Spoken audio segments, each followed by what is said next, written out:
Football বিশ্বকাপ তো শুরু হয়ে গেছে, কিন্তু এবারের ম্যাচের আগে প্লেয়ারদের ওয়ার্ম আপের সাথে বলকেও চার্জ করতে হবে। কারণ ফুটবল এবার ব্যাটারি দিয়েও চলবে।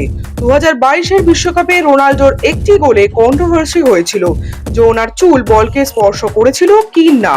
ঠিক তখনই একটি চিপ প্রমাণ করেছিল যে হার্টবিট গ্রাফ ফ্ল্যাট ছিল, মানে স্পর্শ করেনি। একটা সময় ছিল যখন ফুটবল ম্যাচগুলো মানুষের ভুলের শিকার ছিল এবং একটি ভুল সিদ্ধান্ত পুরো বিশ্বকাপের ইতিহাসকে উল্টে দিত। কিন্তু এখন 2026-এর বিশ্বকাপে সবটা পাল্টে গেছে। অ্যাডিডাসের অফিসিয়াল ম্যাচ বল ট্রায়ন্ডার ভেতরে একটি ক্ষুদ্র সেন্সর চিপ IMU লাগানো আছে। এটি কিন্তু কোনো সাধারণ চিপ নয়। এটি বলের স্পিড, স্পিন, ডিরেকশন এবং এক্স্যাক্ট মুভমেন্ট ট্র্যাক করে 500 টাইম প্রতি সেকেন্ডে। সাথে স্টেডিয়ামের ছাদে থাকা স্পেশাল ক্যামেরা প্রত্যেক খেলোয়াড়ের শরীরকে ট্র্যাক করবে। AI সঙ্গে সঙ্গে রেফারিকে সতর্ক করে দেবে।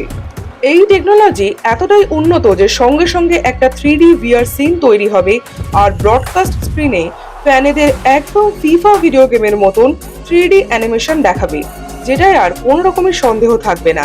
আচ্ছা, এবার কমেন্টে লিখুন তো এবারের বিশ্বকাপে আপনি কোন দেশকে সমর্থন করছেন।